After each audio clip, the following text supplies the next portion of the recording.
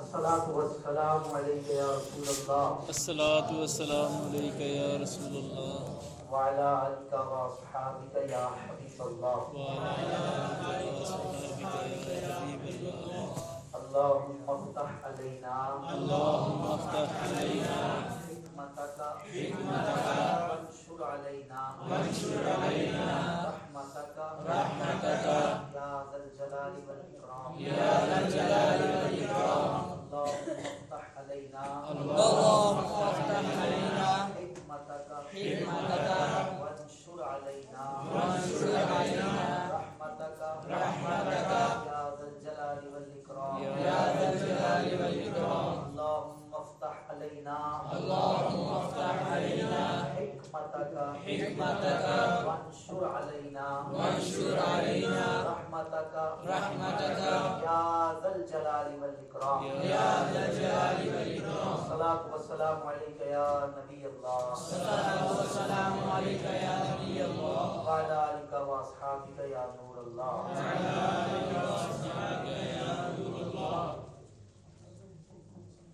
نحمده ونصلي على رسوله الكريم أما بعد فأعوذ بالله من الشيطان الرجيم بسم الله الرحمن الرحيم قل هو الله أحد الله الصمد لم يلد ولم يولد ولم يكن له كفوا أحد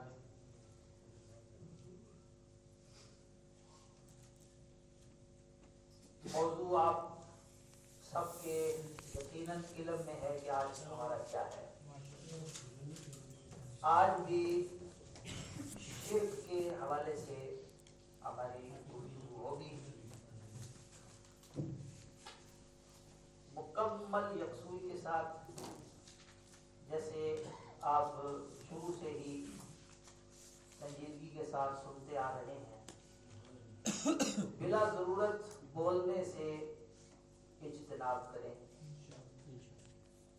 کیونکہ ہلکا سا بھی کوئی بولے گا نا تو کیونکہ پنکھے نہیں چل رہے, شور و غل نہیں ہے, تو وہ آواز بہت زیادہ محسوس ہوتی ہے. لہذا آپ سارے احباب پوری توجہ اس طرف مبذول کریں اور توجہ کے ساتھ سماعت فرمائیں۔ آج ہمارا جو موضوع ہے، عنوان ہے، وہ ہے شرک کی حقیقت۔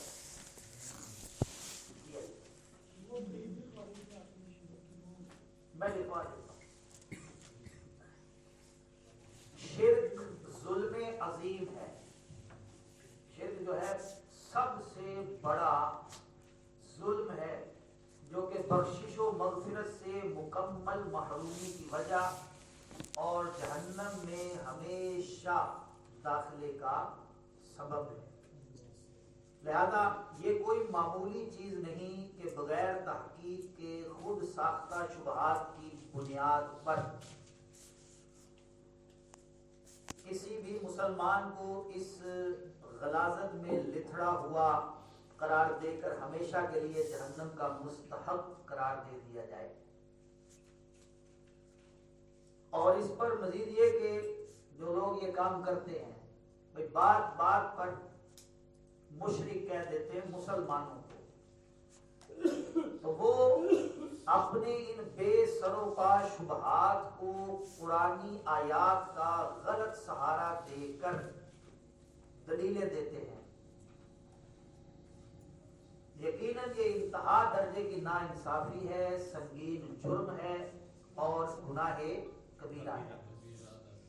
یاد رہے، جو کسی بھی مسلمان پر ناحق شرک کی تہمت لگائے وہ خود دائرہ اسلام سے خارج ہے۔ جو کسی مسلمان پر ناحق، وہ مشرک نہیں ہے تو اس کو مشرک کہہ دینا یہ خود دائرہ اسلام سے نکل جانے والی بات ہے۔ کل ہم نے شرک کی تعریف پڑھی تھی۔ شرک کیا ہے؟ الاشراک ہوا اثبات الشریک فی الالوہیت بمعنی وجوب الوجود او بمعنی استحقاق العبادت کمال عبادت الاصنام۔ شرک یہ ہے کہ اللہ تبارک و تعالی جل جلالہ کے سوا کسی اور کو واجب الوجود ماننا، اللہ کے سوا کسی اور کو واجب الوجود ماننا۔ صرف اللہ تبارک و تعالی واجب الوجود ہے، صرف واجب الوجود کا مطلب یہ ہے جس کا وجود ضروری ہو، لازم ہو، جس کے وجود کے بغیر کائنات نہ چل سکے۔ وہ صرف ایک ذات ہے اور وہ ذات کس کی ذات ہے؟ اللہ کے سوا کوئی واجب الوجود نہیں ہے۔ کسی کو اللہ کے سوا واجب الوجود ماننا یہ شرک ہے۔ اور دوسرا، کسی کو عبادت کے لائق سمجھنا، اللہ کے سوا کسی اور کو عبادت کے لائق سمجھنا، یہ کیا ہے؟ شرک ہے۔ کسی کو خالق جاننا یہ بھی شرک ہے، کسی کو خالق جاننا، تو یہ چیزیں شرک ہے۔ اس کے علاوہ کوئی اور بڑے سے بڑا کفر تو ہو سکتا ہے لیکن شرک نہیں ہو سکتا۔ ایک اور بات یاد رکھیے کہ شرک کی حقیقت یہ ہے کہ اللہ تبارک و تعالیٰ سے مساوات قائم کی جائے، اللہ تعالیٰ کے ساتھ برابری، اس سے شرک ہوتا ہے۔ شرک کی حقیقت یہ ہے کہ اللہ تعالیٰ سے مساوات قائم کی جائے، یعنی جب تک کسی کو ذات کمال تعظیم میں رب تبارک و تعالیٰ کے برابر نہ مانا جائے اس وقت تک شرک نہیں ہوگا۔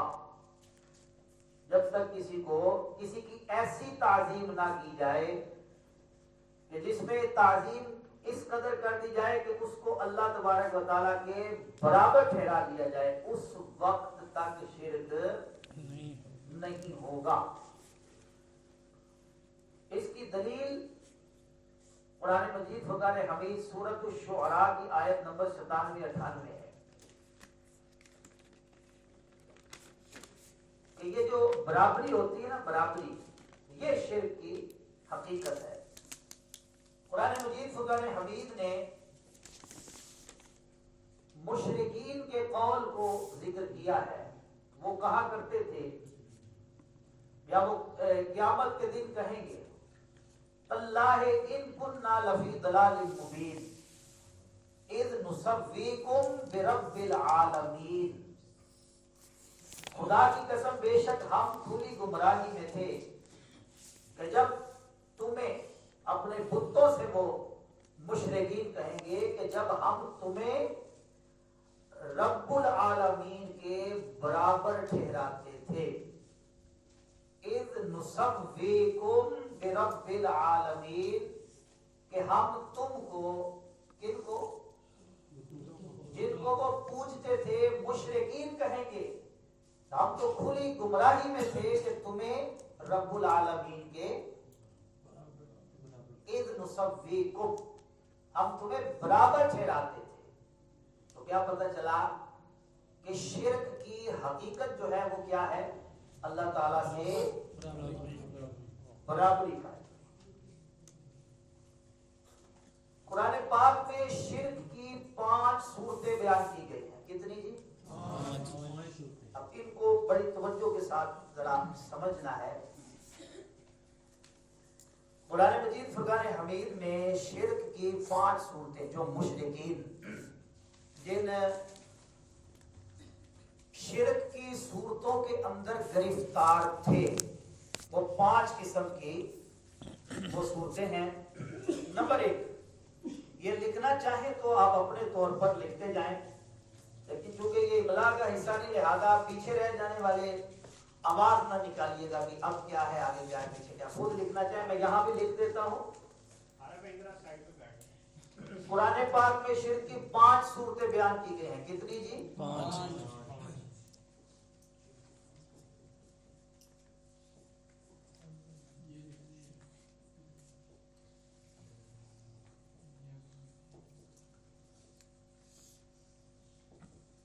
نمبر 1، اللہ تعالیٰ کو ایک مان کر اس کی اولاد ماننا۔ اللہ تعالیٰ کو ایک مان کر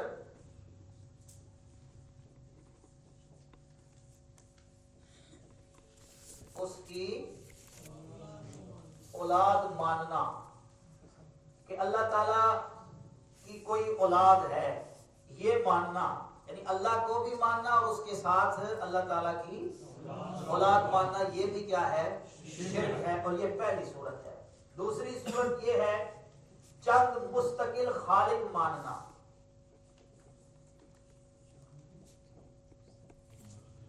مستقل خالق ماننا۔ نمبر 3، زمانے کو مؤثر ماننا۔ زمانے کو مؤثر ماننا۔ نمبر 4، اللہ کو ایک مان کر اسے تھکن کی وجہ سے معطل ماننا۔ چوتھی صورت، اللہ تعالیٰ کو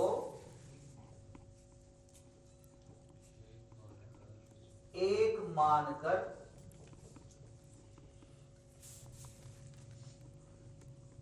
تھکن کی وجہ سے اسے معطل ماننا۔ اور 5ویں صورت ہے اللہ کو خالق و مالک مان کر کسی دوسرے کا محتاج ماننا۔ اللہ تعالیٰ کو خالق و مالک مان کر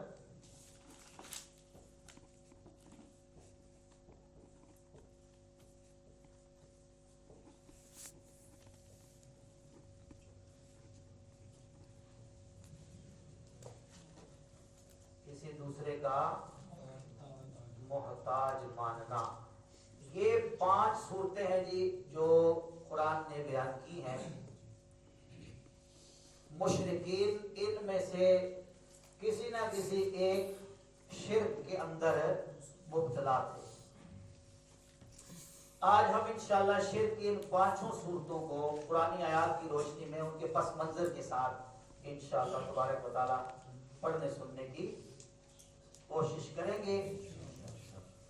اب یہ لکھ لیا. اب ان سب کی وضاحت، ان سب کی ان ہر صورت پر قرآن کریم فرقان حمید میں جو آیات ہیں ان کی روشنی میں انشاءاللہ بیان کرتے ہیں. پہلی صورت کیا ہے؟ کہ اللہ کو ایک مان کر اس کی اولاد ماننا.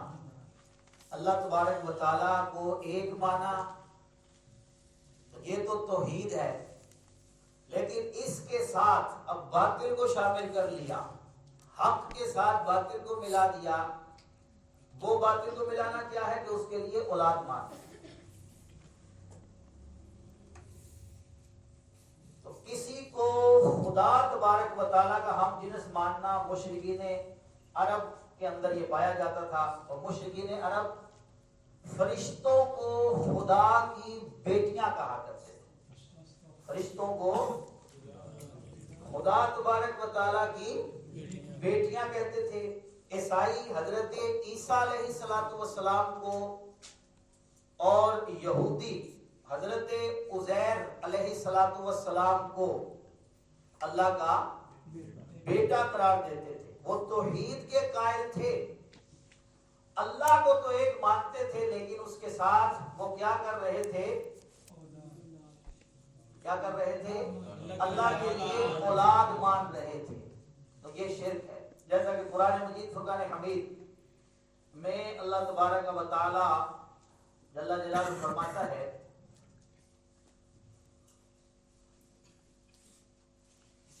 یہ قرآن مجید سورہ انعام کی آیت نمبر 100 میں اللہ فرماتا ہے وَجَعَلُوا لِلَّهِ شُرَكَاءَ الْجِنَّ وَخَلَقَهُمْ وَخَرَقُوا لَهُ بَنِينَ وَبَنَاتٍ بِغَيْرِ عِلْمٍ سُبْحَانَهُ وَتَعَالَى عَمَّا يَصِفُونَ. اور لوگوں نے جنوں کو اللہ کا شریک بنا لیا، حالانکہ اللہ نے تو ان جنوں کو پیدا کیا ہے. اور لوگوں نے اللہ کے لیے جہالت سے بیٹے اور بیٹیاں گھڑ لی، حالانکہ اللہ ان کی بیان کی ہوئی چیزوں سے پاک اور بلند ہے. دوسری آیت سورہ توبہ کی آیت نمبر 30 ہے. فرمایا وقالت اليہود عزیر ابن اللہ وقالت النصارى المسیح ابن اللہ. اور یہودیوں نے کہا عزیر اللہ کا بیٹا ہے. یہ شرک کی پہلی صورت ذہن میں رکھیں اور پھر آیات سنتے جائیں کہ وہاں کیا لکھا ہے اور آپ نے کاپیوں پر کیا لکھا ہے. پہلی صورت کے مطابق ان آیتوں کو دیکھتے جائیں. یہودیوں نے کہا عزیر اللہ کا بیٹا ہے، اور عیسائیوں نے کہا مسیح یعنی عیسیٰ اللہ کا بیٹا ہے. سورہ انبیاء کی آیت نمبر 26 میں اللہ تعالیٰ فرماتا ہے وَقَالُوا اتَّخَذَ الرَّحْمَنُ وَلَدًا سُبْحَانَهُ بَلْ عِبَادٌ مُكْرَمُونَ. اور کافروں نے کہا رحمان نے اولاد بنا لی ہے، وہ پاک ہے، بلکہ فرشتے عزت والے بندے ہیں.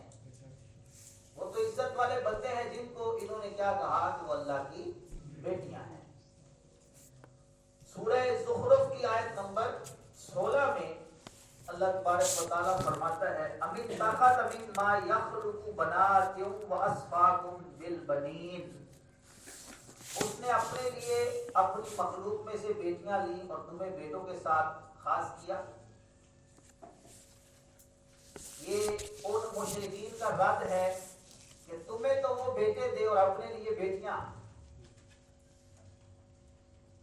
تو یہ جو آیتیں ہیں جو جتنی بیان ہوئی، یہ اور ان جیسی اور آیتوں میں شرک کی یہی پہلی صورت جو ہے مراد ہے، یعنی کسی کو رب مان کر اس کے لیے کیا ماننا؟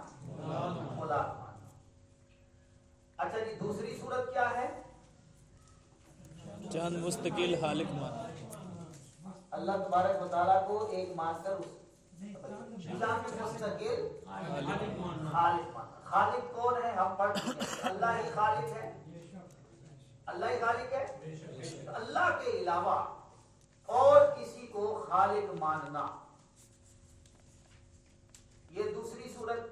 جیسے کہ عرب کے بعد مشرکوں کا عقیدہ تھا کہ خیر کا خالق یعنی جو اچھے کام ہیں خیر کے کام ہیں ان کا خالق پیدا کرنے والا تو اللہ ہے.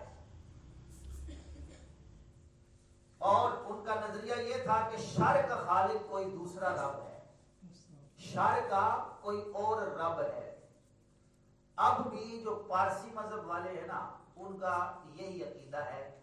وہ خالق خیر کو یزدہ اور خالق شر کو اہرمن کہتے ہیں.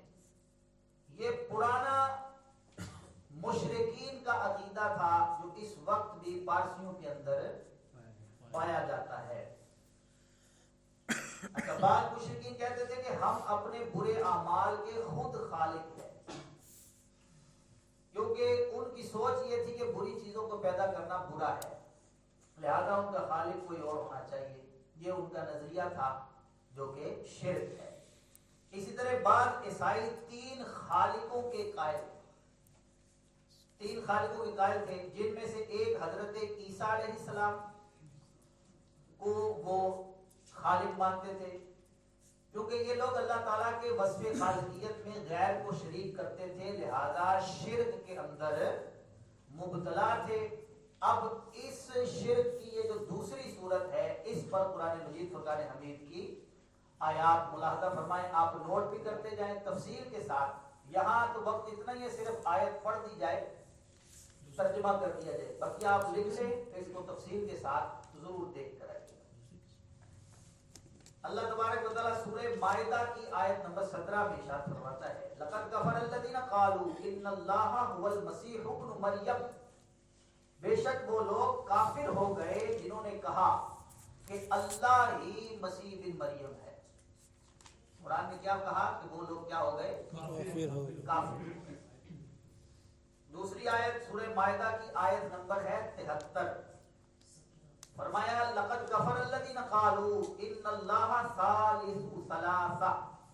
بے شک وہ لوگ کافر ہو گئے جنہوں نے کہا بے شک اللہ تین معبودوں میں سے تیسرا ہے. وہ لوگ کافر ہو گئے. سورہ انعام کی آیت نمبر 100 اللہ تبارک و تعالیٰ فرماتا ہے, یہ پہلے بھی یہ آیت شرک کی پہلی صورت میں بھی گزر چکی ہے. وَجَعَلُوا لِلَّهِ شُرَكَاءَ الْجِنَّ وَخَلَقَهُمْ وَخَرَقُوا لَهُ بَنِينَ وَبَنَاتٍ بِغَيْرِ عِلْمٍ. اور لوگوں نے جنوں کو اللہ کا شریک بنا لیا, حالانکہ اللہ نے تو ان جنوں کو پیدا کیا ہے, اور لوگوں نے اللہ کے لیے جہالت سے بیٹے اور بیٹیاں گاڑی لی. سورہ انبیاء آیت نمبر 22 اللہ تبارک و تعالی فرماتا ہے لو کان فیہما آلہۃ الا اللہ لفسدتا فسبحان اللہ رب العرش عما یصفون. اگر آسمان و زمین میں اللہ کے سوا اور معبود ہوتے تو ضرور آسمان و زمین تباہ ہو جاتے. تو لوگوں کی بنائی ہوئی باتوں سے اللہ پاک ہے جو عرش کا مالک ہے. سورہ لقمان کی آیت نمبر 11 میں اللہ تعالیٰ فرماتا ہے ھذا خلق اللہ فارونی ماذا خلق الذین من دونہ. یہ تو اللہ کا بنایا ہوا ہے, یہ سارا جہان جو ہے آسمان زمین جو کچھ یہ ساری کائنات اللہ تبارک و تعالیٰ کی بنائی ہوئی ہے. تو اے مشرکو تم مجھے کوئی ایسی چیز دکھاؤ جو اللہ کے سوا اوروں نے بنائی ہو. کیا پتہ چلا کہ ہر چیز کا خالق کون ہے؟ اللہ. بولیے ہر چیز کا خالق اللہ تبارک و تعالیٰ ہے. سورہ صافات کی آیت نمبر 96 فرماتا ہے واللہ خلقکم وما تعملون. اور اللہ نے تمہیں اور تمہارے اعمال کو پیدا کیا. اللہ نے تمہیں اور مشرکین کیا کہتے تھے کہ ہم اپنے برے اعمال کے خود خالق ہیں. وہ شرک کرتے تھے اعمال اچھے ہیں یا برے ہیں وہ کس کے پیدا کیے ہوئے ہیں؟ اللہ تبارک و تعالیٰ. ہر چیز کا خالق اللہ تبارک و تعالیٰ ہے. سورہ زمر کی آیت نمبر 62 میں اللہ فرماتا ہے وَقَالُوا مَا هِيَ إِلَّا حَيَاتُنَا الدُّنْيَا نَمُوتُ وَنَحْيَا وَمَا يُهْلِكُنَا إِلَّا الدَّهْرُ وما لهم بذلك من علم، اور انہوں نے کہا زندگی تو صرف ہماری دنیاوی زندگی ہے، ہم مرتے ہیں اور جیتے ہیں اور ہمیں زمانہ ہی ہلاک کرتا ہے، بلکہ یہ نہیں ہے۔ سورہ زمر کی آیت نمبر 62 اللہ خالق کل شیء وهو علی کل شیء وکیل۔ یہ اس ضمن میں کہ اللہ تعالیٰ کو چند مستقل خالق ماننا، یہ جو دوسری قسمت اللہ کے سوا چند مستقل خالق ماننا، اس ضمن کی جو 7ویں آیت ہے، پہلے میں نے غلطی سے وہ آیت جو ہے سورہ زمر کی وہ کوئی اور آیت پڑھ دی۔ سورہ زمر کی آیت نمبر 62 یہ ہے اللہ خالق کل شیء وهو علی کل شیء وکیل، اللہ ہر چیز کا خالق ہے اور وہ ہر چیز پر نگہبان ہے۔ تو یہ شرک کی کون کتنی صورتیں ہو گئی تھی؟ 2۔ تیسری صورت کیا ہے؟ زمانے کو مؤثر ماننا، سارے اثر جو ہے نا وہ زمانے کے سمجھنا کہ زمانہ ہی مؤثر حقیقی ہے، یہ خود بخود ہی کائنات چل رہی ہے۔ تو یاد رکھیے کہ زمانے کو مؤثر مانا جائے اور خدا کی ہستی کا انکار کیا جائے، یہ بھی شرک ہے، جیسا کہ بعض مشرکین عرب کا عقیدہ تھا۔ کیونکہ یہ طبقہ اللہ وحدہ لا شریک کی صفت تکوین میں زمانے کو شریک مانتا تھا، لہذا شرک میں مبتلا تھا۔ اس پر آیات مبارکہ سماعت فرمائیں اور نوٹ بھی کر لیں۔ سورہ جاثیہ، سورۃ الجاثیہ آیت نمبر ہے اس کی 24۔ اللہ رب العزت فرماتا ہے وَقَالُوا مَا هِيَ إِلَّا حَيَاتُنَا الدُّنْيَا نَمُوتُ وَنَحْيَا وَمَا يُهْلِكُنَا إِلَّا الدَّهْرُ وَمَا لَهُم بِذَلِكَ مِنْ عِلْمٍ، اور انہوں نے کہا زندگی تو صرف ہماری دنیاوی زندگی ہی ہے، ہم مرتے ہیں اور جیتے ہیں اور ہمیں زمانہ ہی ہلاک کرتا ہے اور انہیں اس کا کچھ علم نہیں۔ تو کیا انہوں نے کیا کہا؟ ہمیں زمانہ ہلاک کرتا ہے، زمانے کو مؤثر مانا، تو یہ بھی کیا ہو گئے؟ مشرک۔ آگے اللہ تبارک و تعالی عز جلالہ مزید فرماتا ہے، یہ جو ہے نا دہریوں کے رد میں یہ آیات ساری آ رہی ہیں۔ دہریوں کا میرا خیال ہے کہ جو پرسوں ہم نے سبق پڑھا تھا یا خود کو یاد آ رہا ہے، جس میں عقلی دلائل بھی دیے تھے۔ دہریے وہ ہوتے جو خدا کے وجود کو نہیں مانتے، زمانے کو کہتے خود ہی چلتا ہے، تو یہ ان کے رد میں یہ ساری باتیں ہیں۔ یہ آیات کریمہ جن کے اندر اللہ تبارک و تعالیٰ نے ان کی تردید فرمائی۔ سورۃ الرعد کی آیت نمبر 3 ہے، اللہ فرماتا ہے یغشی اللیل النہار ان فی ذلک لآیات لقوم یتفکرون، وہ رات سے دن کو چھپا لیتا ہے، بے شک اس میں غور و فکر کرنے والوں کے لیے نشانیاں ہیں۔ اللہ تبارک و تعالیٰ کی صفت ہے، رات سے وہ دن کو چھپا لیتا ہے۔ سورۃ الرعد، رعد، سورۃ الرعد، را عین دال، آیت نمبر 30۔ آگے پھر سورۃ الزاریات کی آیت نمبر 21 اور 22 میں اللہ فرماتا ہے وَفِي الْأَرْضِ آیَاتٌ لِّلْمُوقِنِينَ وَفِي أَنفُسِكُمْ أَفَلَا تُبْصِرُونَ۔ سورۃ الزاریات آیت نمبر 21 اور 20-21۔ اور زمین میں یقین والوں کے لیے نشانیاں ہیں اور خود تمہاری ذاتوں میں، تو کیا تم دیکھتے نہیں؟ آواز میں۔ اور زمین میں یقین والوں کے لیے نشانیاں ہیں۔ اب یہ نشانیاں تو غور و فکر سے دل کھولتی ہے نا، پتہ چلتا ہے۔ جیسے ہم نے پچھلے دنوں مثالیں دی توحید کا سبق پڑھتے ہوئے، بھائی زمین کے اندر آم کی گٹھلی اگر بوئیں گے تو پیڑ کس کا نکلے گا؟ آم کا نکلے گا، ناریل کا نہیں نکلے گا۔ اس میں غور و فکر کرنے والوں کے لیے کیا ہے؟ نشانیاں ہیں۔ غور کرے کہ کون سی وہ ہستی ہے کہ جو